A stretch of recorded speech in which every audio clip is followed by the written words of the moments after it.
1990, Boris Yeltsin is elected president of Russia and the first McDonald's opens in Moscow, the savings and loan scandal rocks the banking industry. Meanwhile, Microsoft launches subsidiaries in Norway, Denmark, Portugal, and the Netherlands.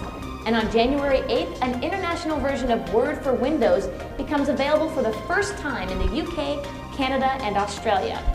1 month later, on February 13th, Microsoft and Microdecisionware announced the Database Gateway, which integrates SQL Server and mainframe environments so that users can obtain data transparently from either or both with standard PC applications.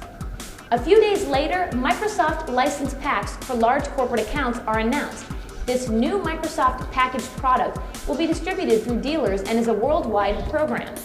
In March, Microsoft makes a series of big moves. On the 5th, the company announces that it will provide TrueType outline font technology in Microsoft Windows and in OS/2 Presentation Manager 2.0. 4 days later, Microsoft Press announces the acquisition of the publication rights to the entire line of computer books from the Cobb Group Incorporated, bringing the number of Microsoft Press titles in print to more than 100. In a historic moment on March 18, 1990, East Germany holds its first democratic elections since 1932. Excel for OS/2 installed on IBM Model ADS keeps track of and charts the results in the Press Center. On March 26th, Microsoft announces the integration of voice messaging capabilities into Microsoft Mail for AppleTalk Networks. It becomes the first business application to incorporate sound recording, compression, and playback technology. Days later, on the 30th, WinMail becomes available for internal use. It allows the users to manage email on a local PC with the Windows 3.0 graphical user interface. Later that spring, leadership changes come to Microsoft, as Michael Hallman is appointed as President and Chief Operating Officer to succeed upon John Shirley's retirement. On April 9th, Russian MS-DOS 4.01 becomes the first Microsoft product localized for the Soviet market. At the end of the month, on April 30th, technical support directly from Microsoft is extended to the more than 25 million users of Microsoft MS-DOS in the United States. In May, Microsoft donates $100,000 to the Smithsonian Institution for a new exhibit to be called The Information Age: People, Information, and Technology. This exhibit will explore the way information technology has changed society over the past 150 years, and a special selection will be devoted to the evolution of personal computers into current information technology. May 22nd proved to be a momentous day for the company, as Microsoft announces the availability of Windows 3.0 at the City Center Theater in New York, New York. Breakthroughs in computer memory management would make this version the one that finally gave momentum to third-party applications being built for the Windows environment.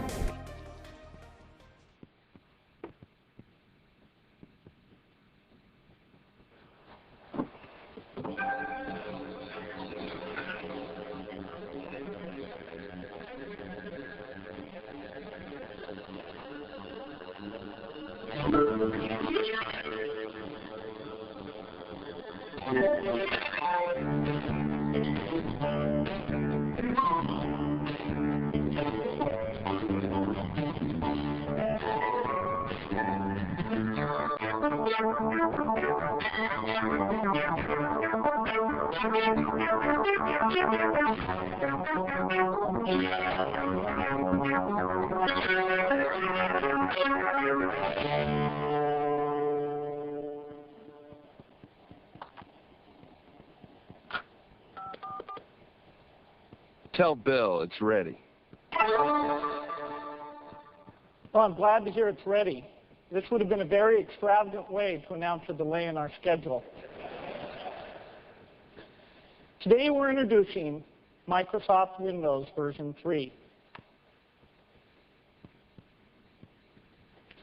I think that this represents a major milestone in the history of the PC industry.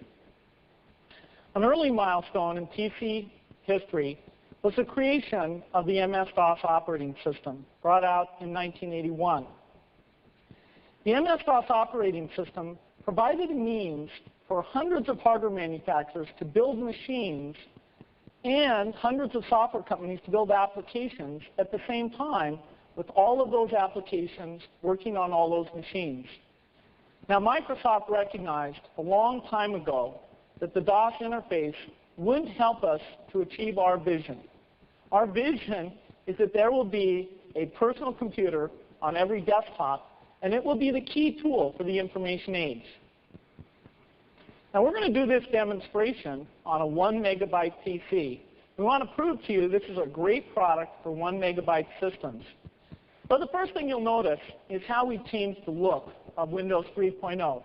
For example, we've done an incredible amount to use color in a much better way.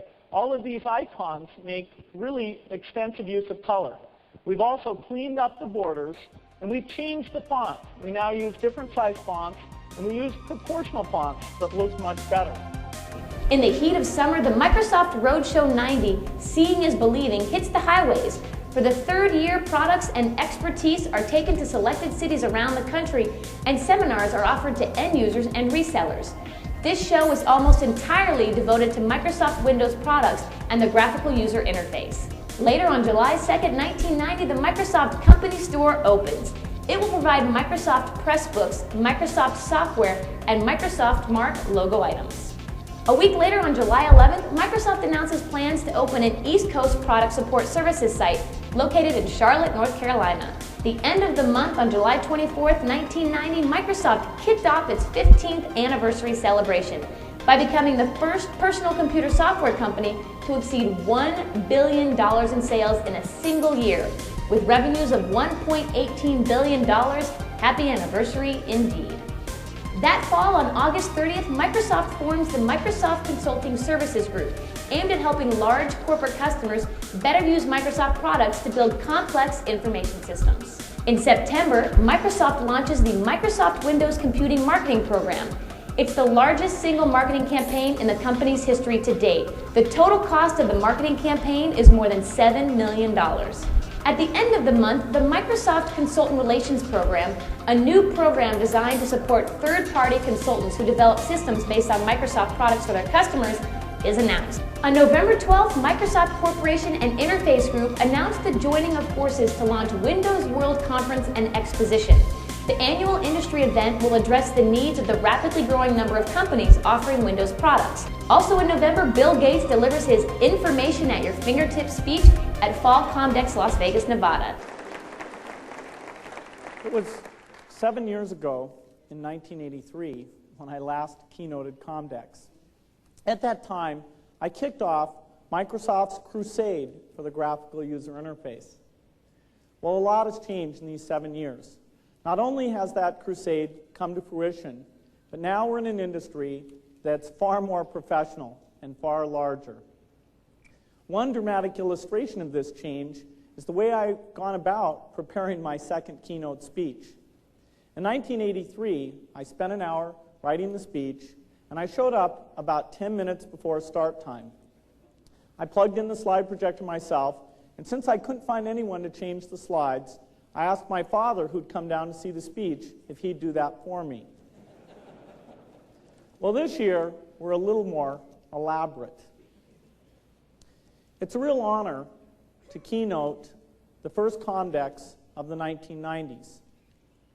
The PC industry is faced this year with a major question of whether it will continue to be the very innovative, high-growth industry that it was throughout the 1980s. So this vision of information at your fingertips has exciting possibilities. It's the direction that I think we need to head. This is a formidable challenge. No single company is going to be able to do this. It's going to require hardware manufacturers, software developers, and the distribution channels all cooperating to make the vision of information at your fingertips a reality. Thank you.